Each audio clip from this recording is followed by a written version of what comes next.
الحمد لله نحمده ونستعينه ونستغفره ونؤمن به ونتوكل عليه ونعوذ بالله من شرور أنفسنا ومن سيئات أعمالنا من يهده الله فلا مضل له ومن يضلله فلا هادي له ونشهد أن لا إله إلا الله وحده لا شريك له ونشهد أن محمدا عبده ورسوله أما بعد فإن خير الحديث كتاب الله وخير الهدي هدي محمد صلى الله عليه وسلم وشر الأمور محدثاتها وكل محدثة بدعة وكل بدعة ضلالة وكل ضلالة في النار فأعوذ بالله من الشيطان الرجيم بسم الله الرحمن الرحيم وَلَقَدْ يَسَّرْنَا الْقُرْآنَ لِلذِّكْرِ فَهَلْ مِن مُّدَّكِرٍ۔ محترم علماء حضرات، بزرگوں، نوجوان ساتھیوں، الحمدللہ 15 روزہ پروگرام جو شہر کے اندر آپ کے چل رہے ہیں، جس کے لیے آج آپ تمام یہاں پر جمع ہو، الحمدللہ یہ آپ کے لیے خوشی کا مقام ہے کہ آپ یہاں بیٹھے ہو، دنیا کی ساری مشغولیات کو چھوڑ کر کے آپ یہاں ہو، ہزاروں سے بہتر ہو اور بھی کثیر تعداد جو دنیا کے اندر ڈوبی ہوئی ہے۔ میں قرآن کریم کے تعلق سے چند باتیں آپ کے سامنے رکھوں گا، کیونکہ میرے بعد ہمارے شیخ محترم استاد محترم مولانا ہارون صاحب انشاءاللہ ان کا بیان ہوگا۔ قرآن کریم کی جب بات آتی ہے تو قرآن کریم کے تعلق سے بہت سارے نظریے مسلمانوں کے درمیان میں پائے جاتے ہیں، یا بہت سارے مسلمان پائے جاتے ہیں اس طرح کے کہ جو قرآن سے الگ الگ طریقے سے فائدہ اٹھانا چاہتے ہیں اور اٹھا رہے ہیں، لیکن قرآن کریم کا جو نزول کا مقصد ہے یہ سمجھنے والے لوگ بہت کم ہیں کہ قرآن کریم اصل کس وجہ سے نازل کیا گیا ہے اور قرآن کریم کا حق ادا کیسے ہوگا، قرآن کریم کے احکام کیا ہیں، قرآن کریم کے اندر اللہ تبارک و تعالی نے کیسی کیسی مثالیں رکھی ہیں۔ قرآن کریم صرف ایمان والوں کے لیے ہدایت نہیں بلکہ سارے انسانوں کے لیے اللہ تبارک و تعالی نے کہا ہے کہ یہ ہدایت کا ضامن ہے اور ہدایت پر لا سکتا ہے، کیونکہ قرآن کریم صرف مسلمانوں کے لیے نازل نہیں ہوا، تمام انسان اور تمام جنات کے لیے قرآن کریم کو اللہ نے نازل کیا ہے۔ لیکن فائدہ اس سے یہ کون اٹھاتے ہیں؟ ایمان والے مسلمان جو صحیح طریقے سے اس کا حق ادا کر پاتے ہیں، ان کے لیے ہدایت کا ذریعہ بن جاتا ہے۔ انسانوں کی کثیر تعداد یہ جانتی ہی نہیں ہے کہ قرآن کریم جو اللہ تبارک و تعالی نے آخری نبی کے اوپر نازل کیا اور جبرائیل امین کے ذریعے سے، وحی کے ذریعے سے 23 سال کے عرصے میں اس مکمل قرآن کو نازل کیا۔ قرآن کریم فرقان حمید میں اللہ تبارک و تعالی نے فرمایا الف لام میم ذالک الکتاب لا ریب فیہ ھدی للمتقین۔ یہ کلام وہ کلام ہے جس کے بارے میں شک کی کوئی گنجائش نہیں اور یہ مومنین کے لیے ہدایت ہے۔ اس میں ایک نقطہ سمجھنے کا ہے، اللہ تبارک و تعالی نے اس آیت کریمہ کے اندر جو لفظ استعمال کیا ہے الف لام میم ذالک الکتاب، ذالکہ کے معنی وہ، اور قرآن یہ آپ کے پاس موجود ہے، ہر گھر کے اندر موجود ہے، یعنی ہادہ قرآن کریم میں ہادہ بھی اللہ نے استعمال کیا ہے قرآن کے لیے، لیکن یہاں پر ذالکہ کا لفظ استعمال کر کے یہ بات واضح کر دی کہ یہ قرآن جو آپ کے پاس موجود ہے، جو آپ کے پاس بائنڈنگ کی شکل میں موجود ہے، مجلد آپ کے پاس موجود ہے، یہ وہی کلام ہے جو اللہ تبارک و تعالیٰ نے لوح محفوظ کے اندر رکھا ہوا ہے۔ یہ وہاں سے 23 سال کے عرصے میں وقتاً فوقتاً اللہ تبارک و تعالیٰ نے جبرائیل امین کے ذریعے سے نبی پاک صلی اللہ علیہ وسلم تک پہنچایا۔ 23 سال کے عرصے میں یہ وہی کلام ہے، اس کلام کے بارے میں شک کرنے کی کوئی گنجائش باقی نہیں رہتی۔ قرآن کریم محض ایک ریڈنگ کی کتاب نہیں ہے،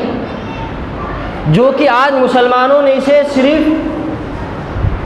ریڈنگ بھی چھوڑ دیجئے، اگر وہ تمام بات کی جائے کہ مسلمان تو صرف آج قرآن کریم کو پڑھنا بھی نہیں چاہتا، یہ چاہتا ہے کہ ریڈی میڈ کس طریقے سے یہ پورا قرآن مجھے اس کا فیض مل جائے، اور لوگوں نے راستے بھی نکال لیے ہیں، پانی میں گھول کر کے، باندھ کر کے، لٹکا کر کے، اور نہ جانے اس تعلق سے اگر بات کی جائے تو پاکی اور ناپاکی کے بھی مسائل اس قرآن کریم کی جو حرمت ہے اس کو چاک کر دیا گیا۔ دوستو نقش سلیمانی کے نام سے پڑھیے اور آپ کو معلوم چلے گا کس طرح سے وہ تعویذ کی نئی نئی قسمیں اور نئے نئے لیٹسٹ طریقے سے آپ کے سامنے چیزیں لائی جا رہی ہیں اس قرآن کے نام پر۔ قرآن کی آیتیں ہیں، قرآن کے الفاظ ہیں، اللہ تبارک و تعالیٰ کی صفات ہیں، اسماء الحسنی، ان کے نام، ان کا ناجائز اور غلط استعمال کیا جا رہا ہے۔ یہ قرآن محض اس لیے نہیں آیا اس کو لٹکا کر کے، باندھ کر کے، اور یہاں تک کہ مسلمان نے جہاں ٹیکنک کا استعمال کیا تو پورے ایک 4x4 پر یا اس طریقے سے 6x4 پر اس کو پرنٹ کرا دیا گیا اور دکان پر لٹکا دیا۔ اب پورا قرآن اس کو شفا دے گا اور پورا قرآن اس کی دکان میں برکت کرے گا، اب گراہک کی لائن لگے گی، عقیدہ ہے مسلمان کا۔ اس لیے نہیں آیا قرآن۔ قرآن کریم کو اس لیے اللہ نے محض نازل نہیں کیا، قرآن کریم کی تلاوت عبادت ہے۔ حضرت عبداللہ ابن مسعود فرماتے ہیں یہ جو قرآن کریم کے الفاظ ہیں، قرآن کریم کا ایک لفظ اگر آپ پڑھتے ہو ایک نیکی آپ کو ملتی ہے۔ الف لام میم اگر آپ پڑھو گے تو آپ کو کیا کریں گے؟ الف ایک لفظ ہے، لام الگ ہے، میم الگ ہے، یعنی تینوں کا الگ ثواب اللہ تبارک و تعالیٰ دے گا۔ ایک نیکی عام طور پر دائرہ اسلام کے اندر یا اسلام کے احکام کے مطابق 10 گنا بڑھا کر کے دی جاتی ہے۔ تو قرآن کریم کی ریڈنگ بھی ختم ہو گئی ہے مسلمانوں کے درمیان سے، قرآن کریم کو پڑھنا بھی بند کر دیا، اور قرآن کریم کا جو اصل مقصد ہے نزول کا، ہدایت کا ذریعہ ہے، شفا کا ذریعہ ہے، رحمت کا ذریعہ ہے، اللہ کی خوشنودی کا ذریعہ ہے، اللہ سے تقرب حاصل کرنے کا ذریعہ ہے، اللہ تبارک و تعالیٰ سے توبہ اور استغفار مانگنے کا ذریعہ ہے۔ اسی قرآن کریم کی برکت سے، اسی قرآن کریم کی تلاوت سے، اسی قرآن کریم کو سمجھنے کے بعد صحابہ رضوان اللہ علیہم اجمعین نے اس کی مثالوں پر عمل کر کے، ان کی مثالوں کو سمجھ کر کے اس سے ہدایت کو حاصل کیا اللہ کے حکم سے، اور دنیا بھر کے اندر عزت کے ساتھ زندگی گزار کے گئے۔ قیامت تک کے لیے اللہ تبارک و تعالیٰ نے ان بہترین لوگوں کا تذکرہ قرآن کے اندر ذکر کر دیا۔ آپ جب بھی ذکر کرو گے رضی اللہ عنہم ورضوا کے نام سے ذکر کرو گے، ان کی صفات سے ذکر کرو گے۔ یہ کیوں ہوا؟ کیونکہ انہوں نے قرآن کے نزول کے مقصد کو سمجھ لیا، جو کہ آج ہم نہیں سمجھ پا رہے۔ مسلمانوں کی کثیر تعداد قرآن کو جانتی تو ہے، نام تو اس کو پہچانتی ہے، لیکن اس کا جو حق ہے ادا نہیں کر رہی۔ اللہ تبارک و تعالیٰ نے اس قرآن کریم کے بارے میں کیا فرمایا؟ شہر رمضان الذی انزل فیہ القرآن، رمضان کا مہینہ وہ مہینہ ہے جس میں قرآن کریم کو نازل کیا گیا۔ ھدی للناس، یہ لوگوں کے لیے ہدایت کا ذریعہ ہے۔ ان باتوں پر غور و خوض کون کرے گا؟ میں نے ابتدا میں جو آیت کریمہ آپ کو پڑھ کر سنائی، وَلَقَدْ يَسَّرْنَا الْقُرْآنَ لِلذِّكْرِ فَهَلْ مِن مُّدَّكِرٍ، اللہ نے فرمایا کہ ہم نے قرآن کریم کو سمجھنے کے لیے آسان کر دیا ہے، کوئی سمجھنے والا؟ قرآن کریم کے اندر ایسی آیتیں اور ایسا مفہوم بھرے پڑے ہیں،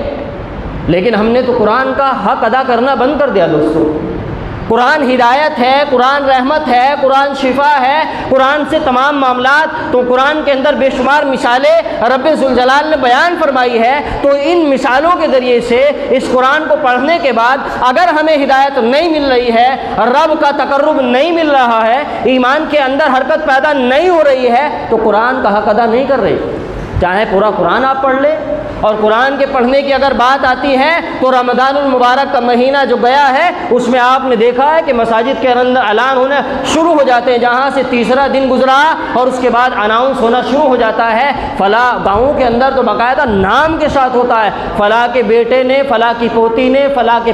پوتے نے ایک قرآن مکمل کر دیا اور 10 روپے مسجد کے نظر کر دیے، اور باقاعدہ پھر پورے مہینے یہ اناؤنس ہوتا ہے۔ تو ریڈنگ کی اگر بات کی جائے تو یہ عالم مسلمانوں کا،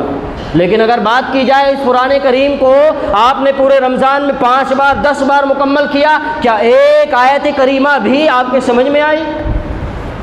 ٹھیک ہے، قرآن کی تلاوت عبادت ہے، آپ پڑھو کہ ثواب ملے گا، ایک حرف پر آپ کو 10 نیکی ملیں گی، الف لام میم پر 30 نیکیاں ملیں گی، لیکن اس کے ساتھ ساتھ قرآن کی تمام آیات پر آپ یہ ریسرچ کریں کہ قرآن کریم ہدایت کے لیے آیا ہے، سمجھنے کے لیے آیا ہے۔ قرآن کا حق تو جب ادا ہوگا جب ہم نے قرآن کریم کے معنی کو سمجھا ہوگا، مفہوم کو سمجھا ہوگا، اس کے مفاد کو سمجھا ہوگا، اس کے نزول کے مقصد کو ہم نے سمجھا ہوگا۔ اللہ نے فرمایا ھدی للناس، یہ قرآن لوگوں کے لیے ہدایت کا ذریعہ ہے۔ وبینات من الہدی والفرقان، سمجھنے کی چیز ہے، میں صرف چند چیزیں آپ کے سامنے رکھوں گا۔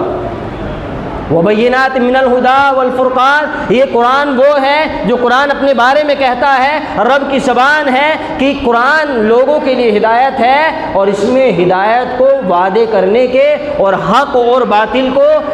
وعدے کرنے کی نشانیاں اور دلائل موجود ہیں۔ لوگ نہ جانے کون کون سی کتابوں کے ذریعے سے برکت حاصل کرنا چاہتے ہیں، تعویذ اور گنڈے اور پھلیتوں کے ذریعے سے برکت حاصل کرنا چاہتے ہیں، اور نہ جانے کون کون سے لکھی ہوئی کتابیں اور خواب اور تعبیرات پر اس کو لوگوں نے قرآن سے بڑا مقام دے دیا، گھر گھر کے اندر اسی کتاب کو پڑھا جا رہا ہے، قرآن کو پشے کچھ ڈال دیا گیا۔ قرآن ہدایت ہے، رحمت ہے، قرآن میں ضمانت ہے اللہ کی طرف سے، اس قرآن کو چھوڑ دیا ہم نے۔ قرآن ہدایت کا ذریعہ ہے، قرآن کے اندر حق اور باطل کے درمیان میں فرق کرنے کے دلائل موجود ہیں، ہدایات موجود ہیں، نشانیاں موجود ہیں، ان پر ہم نے ریسرچ نہیں کیا، ان کو پڑھنے کی کوشش نہیں کی۔ یہ قرآن اتنی جامع کتاب ہے، یہ قرآن کریم اتنا بڑا کلام ہے جو نبی پاک صلی اللہ علیہ وسلم کے معجزات میں سے ہے، جو دیگر کسی انبیاء کو نہیں دیا گیا۔ یہ قرآن جوامع الکلم ہے، یہ اللہ کے رسول صلی اللہ علیہ وسلم کو دیا گیا ہے، یہ معجزہ ہے اللہ کے رسول کا، اس کو ہم نے ایسے آسانی سے چھوڑ دیا۔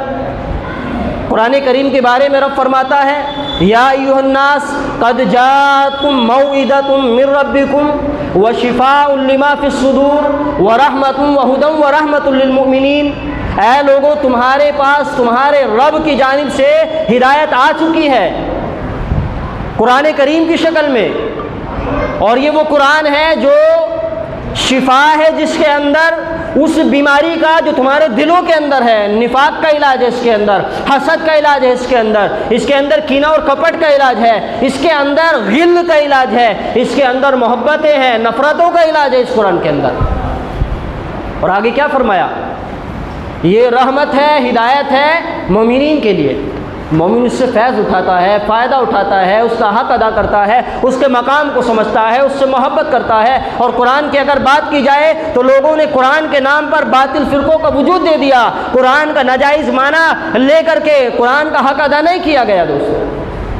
قرآن کی بات تو بہت کرتے ہیں، قرآن ہی کی بات کرنے والے بھی موجود ہیں، قرآن کے ساتھ احادیث رسول ساتھ چلتی ہے۔ کہیں سمجھے کہ مولانا نے قرآن کا بیان کیا، حدیث ختم، قرآن اور حدیث دونوں یک ساتھ چلیں گے۔ دوستو یہ قرآن کی تفسیر، قرآن کا معنی، قرآن کی تمام مثالوں کو اور قرآن کے تمام احکامات کو وہ احادیث رسول سے سمجھا جاتا ہے، اس کے بغیر آپ سمجھ ہی نہیں سکتے۔ نماز کا ذکر ہے قرآن میں، پڑھنے کا طریقہ نہیں ہے، ایسی بے شمار مثالیں ہیں۔ قرآن اور حدیث دونوں یک ساتھ چلیں گے دوستو۔ تو یہاں اللہ نے قرآن کے تعلق سے وعدے کیا، یہ ہدایت کا ذریعہ ہے، تمہارے رب کی طرف سے تمہیں اللہ نے دی ہے، وہ کلام ہے۔ قربان جائیے اس کلام سے اس قرآن سے نبی پاک صلی اللہ علیہ وسلم کیسی محبت کرتے تھے، کس قدر اللہ کے رسول صلی اللہ علیہ وسلم کو اس قرآن سے محبت تھی کہ آپ نماز تہجد میں، یہ نماز رات کی نماز تہجد کے اندر نبی پاک صلی اللہ علیہ وسلم کا قرآن کی تلاوت کا عالم یہ تھا کہ آپ ایک ہی رکعت کے اندر، مسلم شریف کی حدیث پڑھیے کہ آپ نے ایک ہی رکعت کے اندر کیا کیا، پہلی رکعت میں سورہ بقرہ بھی پڑھ ڈالی، سورہ نساء بھی پڑھ ڈالی اور سورہ آل عمران بھی پڑھ ڈالی۔ سورۃ البقرہ خود اکیلے 2.5 پارہ کے اندر ہے۔ دوستو اندازہ لگائیے کیا محبت تھی قرآن سے، کیا لگاؤ تھا اللہ تبارک و تعالیٰ کے احکام سے، اللہ کی فرما برداری سے، اللہ تبارک و تعالیٰ کے اللہ کو راضی کرنے میں۔ راتوں رات نبی پاک صلی اللہ علیہ وسلم قرآن کو لے کر کے کھڑے ہیں، اور آج ہم نے قرآن کو چھوڑ دیا۔ بس سالانہ قرآن کی تلاوت مسلمانوں کے گھروں میں ہوتی ہے، اور 11 مہینہ قرآن کی جو جلد ہوتی ہے اس پر گرد چڑھ جاتی ہے، اس کو صاف کرنے والے نہیں ہوتے۔ یہ عالم ہے ہمارا، برکتیں حاصل کرنا چاہتے ہیں، اللہ کی رضا حاصل کرنا چاہتے ہیں، اللہ سے جڑنا چاہتے ہیں، کہتے ہیں کہ ہم اللہ سے بڑی محبت کرتے ہیں، قرآن کا حق ادا ہی نہیں کیا ہم نے۔ قرآن کریم سے محبت ہے ہی نہیں ہمیں۔ قرآن سے اگر محبت ہے تو وہی تعویذ اور گنڈے کے نام پر، نقشوں کے نام پر، اور اس طرح سے بے شمار تمام چیزیں آپ جانتے ہیں، وہی سب مسلمان کر رہا ہے۔ قرآن کا حق ادا کرنا ہے، قرآن سے محبت کرنی ہے تو نبی پاک صلی اللہ علیہ وسلم کا مقام و مرتبہ دیکھیے، قرآن کریم کے تعلق سے آپ کے اعمال دیکھیے، آپ کے احکام دیکھیے، آپ کے فرمان دیکھیے۔ صحابی رسول مسلم شریف کے حدیث بخاری کے اندر بھی حدیث موجود ہے، قرآن کی تلاوت کر رہے ہیں، بڑا پیارا واقعہ ہے، چھوٹا سا میں اشارہ دوں گا آپ کو۔ صحابہ نماز تہجد پڑھا کرتے تھے، فرض نہیں تھی ان پر، لیکن اللہ کا ڈر، اللہ کا خوف، جنت کا لالہ، جہنم کا ڈر، اللہ کے راضی کرنے کے جتنے بھی اعمال اور اسباب تھے تمام کو وہ حاصل کرنا چاہتے تھے اور محنت کرنا چاہتے تھے، اور یہ چاہتے تھے کہ ہم اللہ تبارک و تعالیٰ کی عبادت کا حق ادا کر جائیں، جب اس رب نے ہمیں بے شمار نعمتیں دے کر کے اور بے شمار دولتیں دے کر کے، ہمیں ہر طرح کی آسائشیں دے کر کے ہم پر احسان کیا ہے، تو ہم کیوں نہ ہم اللہ تبارک و تعالیٰ کی عبادت کر کے اس کو خوش کر جائیں۔ رات کے عالم میں قرآن کی تلاوت کر رہے ہیں، اور قرآن کی تلاوت کر رہے ہیں، دیکھا کہ قرآن کی تلاوت کرتے کرتے نماز کے عالم میں کہ جو ان کا ایک گھوڑا اور ان کا ایک بچہ، گھوڑا بندھا ہوا تھا، بچہ پاس میں لیٹا ہوا تھا، یہ گھوڑا اچانک بدکنے لگا۔ لفظوں پر دھیان دیجیے گا، سنیے گا بات کو۔ نماز پڑھ رہے ہیں صحابی رسول، گھوڑا دیکھا اچانک بھاگنے لگا ہے، بدکنے لگا ہے۔ اب صحابی رسول نے دیکھا کہ میرا بچہ جو ہے وہ قریب میں لیٹا ہوا ہے کہ جانور اس کو جو ہے کچل نہ ڈالے، اس کو نقصان نہ پہنچائے۔ قرآن کی تلاوت کو بند کر دیا تو گھوڑا بھی جو ہے بدکنا بند کر دیا۔ قرآن کریم کی تلاوت کو جاری کرتے تو گھوڑا پھر اس طریقے سے بدکنے لگتا، حرکتیں کرنا لگتا۔ یہ واقعہ چلتا رہا، یہاں تک کہ اور بھی اس معنی کی کئی احادیث موجود ہیں۔ مسلم میں، بخاری کے اندر دیکھا کہ ایک سفید اجالا وہ قریب ہو رہا ہے، اس کی بھی وضاحت ہے۔ قرآن کی تلاوت کو روک دیا، نماز کو مکمل کیا، اور پورا واقعہ نبی پاک صلی اللہ علیہ وسلم سے صبح آ کر کے بتایا۔ اللہ کے رسول صلی اللہ علیہ وسلم نے فرمایا تلک السکینہ تنزلت للقرآن، یہ سکینہ ہے، یہ سکینہ تھی کہ یہ کیا ہوتا ہے، اس کی وضاحت فرمائی کہ یہ فرشتوں کی ایک خاص ٹولی ہوتی ہے، یہ رحمت اور برکت سے بری ہوئی ہوتی ہے۔ اللہ تبارک و تعالیٰ کے خاص فرشتے اس ٹولی کے اندر ہوتے ہیں جو رحمت سے لبریز ہے، برکت سے بھری ہوئی ہوتی ہے، اور یہ قرآن کی برکت کی وجہ سے نازل ہوئی ہے۔ اور ایسی کئی مثالیں صحابہ کے درمیان میں ملتی ہیں۔ ایک حدیث کے الفاظ ہیں، اللہ کے رسول صلی اللہ علیہ وسلم نے فرمایا کہ اگر آپ قرآن کی تلاوت کو جاری رکھتے اور صبح ہو جاتی تو یہ سکینہ ایسے ہی رہتا، اور اس کے بعد مدینے کا بچہ اس کو دیکھ لیتا۔ قربان جائیے، قرآن کس وجہ سے ہوا؟ یہ قرآن کی برکت کی وجہ سے، قرآن سے محبت کی وجہ سے، قرآن کی تلاوت کی وجہ سے، جو کہ آج ہم نے چھوڑ دیا ہے۔ دوستو سکینہ کے بارے میں وضاحت کرتا چلوں، قرآن کے تعلق سے ہے سکینہ کے نزول کے تعلق سے ہے تو یہ سکینہ جو ہے اللہ کی خاص رحمت ہوتی ہے، اللہ کی خاص برکت ہوتی ہے، اللہ کی خاص مدد ہوتی ہے۔ جس مدد کو، جس رحمت کو، جس برکت کو اللہ تبارک و تعالیٰ نے غزوہ بدر کے اندر بھی نازل کیا، غزوہ احد کے اندر بھی نازل کیا، غزوہ حنین میں بھی نازل کیا، غزوہ تبوک میں بھی نازل کیا، یہ اللہ کی طرف سے برکات ہیں، رحمات ہیں اور مدد ہے جو اللہ تبارک و تعالیٰ نے اپنے خاص بندوں پر نازل کیا ہے۔ اور آج کوئی باؤنڈیشن نہیں ہے کہ اللہ نے ہم سے کوئی اناد کر لیا ہے، ہم سے کوئی دشمنی ہو گئی ہے۔ اگر ہم وہ مسلمان بن جائے، وہ ایمان ہمارے اندر پیدا ہو جائے تو یہ سکینہ آج بھی نازل ہو سکتی ہے، کیونکہ اللہ تبارک و تعالیٰ کا تو فرمان ہے جو بھی صحابہ کے نقش قدم پر چلے گا، ان کے احسان کے ساتھ ان کی اتباع کرے گا، وہ بھی اس جملے کا مصداق ہے رضی اللہ عنہم ورضوا۔ لیکن ایسا ایمان پیدا تو کرو، ایسی حرکتیں پیدا تو ہو جائیں، ایسی صفات اور ایسا جذبہ پیدا تو ہو جائے کہ ہم قرآن کے حق کو ادا کرنے لگے۔ قرآن تدبر کے لیے آیا ہے، غور و خوض کے لیے آیا ہے، قرآن ریسرچ کے لیے آیا ہے، قرآن کو گہرائی کے ساتھ پڑھنے کے لیے اللہ نے نازل کیا۔ یہ وہ کلام ہے جس کے بارے میں رب فرماتا ہے لو انزلنا هذا القرآن على جبل لرأيته خاشعا متصدعا من خشیۃ اللہ۔ یہ وہ کلام ہے جو آپ کو ملا ہے، جس کے مقام اور جس کی عظمت کو اور جس کے منصب کو آپ جانتے نہیں ہو۔ اگر اس قرآن کو پہاڑ کے اوپر نازل کر دیا جاتا، اس کے عظمت کی وجہ سے، اس کے مقام کی وجہ سے، اس کے رتبے کی وجہ سے، اس کے جلال کی وجہ سے یہ پہاڑ بھی ریزہ ریزہ ہو جاتا، خواہ اس کے کانپتا ہوا، ڈرتا ہوا اللہ کے خوف سے کہ کتنی بڑی ذمہ داری مجھے دے دی گئی ہے۔ اور یہ آج ہمارے پاس موجود ہے، گھر میں رکھا ہوا ہے، روزانہ دیکھتے ہیں، نظریں پڑتی ہیں، لیکن اٹھا کر کے پڑھتے نہیں ہیں۔ خاشعا متصدعا من خشیۃ اللہ، اللہ کے خوف سے۔ وَتِلْكَ الْأَمْثَالُ نَضْرِبُهَا لِلنَّاسِ لَعَلَّهُمْ يَتَفَكَّرُونَ۔ یہ مثالیں اللہ نے اس لیے دی ہے تاکہ تم لوگوں کے لیے ان کو وعدے کیا تاکہ اس میں کیا کرو، تفکر کرو، غور و خوض کرو، اس کے اندر تدبر کرو، غور و خوض کرو۔ اور فرمایا فَلَا يَتَدَبُّرُونَ الْقُرْآنَ أَمْ عَلَىٰ قُلُوبٍ أَقْفَالُهَا۔ کیا قرآن میں وہ غور و خوض نہیں کرتے؟ کیا ان کے دلوں پر تالے پڑ گئے ہیں؟ بے شمار آیتیں ہیں، بہت ساری چیزیں ہیں، لیکن میں یہ کہہ کر کے بات ختم کرتا ہوں، اس قرآن کے مقام کو سمجھو، اس کے نزول کے مقصد کو سمجھو۔ اسی قرآن کی وجہ سے صحابہ کو کیا مقام مل گیا، ہمیں کیوں نہیں مل سکتا؟ اسی قرآن پر عمل کرنے کی وجہ سے کیسے کیسے جابر اور کیسے کیسے ظالم ایمان کے اندر داخل ہو گئے۔ نبی کی زبان سے چند کلمات، نبی کو ہدایت پر لانے کے لیے، نبی کا علاج کرنے کی نیت سے آنے والے کئی سارے لوگ وہ آئے اور نبی کی زبان سے صرف یہ جو خطبہ آپ جمعہ میں سنتے ہو اور جو آپ بیانات کے آغاز میں سنتے ہو، یہی چند الفاظ سننے کے بعد کئی ایک صحابی جو بنے بعد میں وہ انہی چند الفاظ کے سننے کے بعد ایمان کے اندر داخل ہو گئے اور کہا کہ ہاتھی ادا کہ یا محمد، میں آئے محمد صلی اللہ علیہ وسلم آپ اپنا ہاتھ بڑھائیے، ابایعک علی الاسلام، میں آپ سے اسلام پر بیعت کرنا چاہتا ہوں۔ تو اس چیز کو سمجھے دوستو، اللہ تبارک و تعالیٰ سے دعا ہے کہ الہ العالمین ان تمام باتوں پر عمل کی توفیق عطا فرما۔ آمین۔ وآخر دعوانا الحمدللہ رب العالمین۔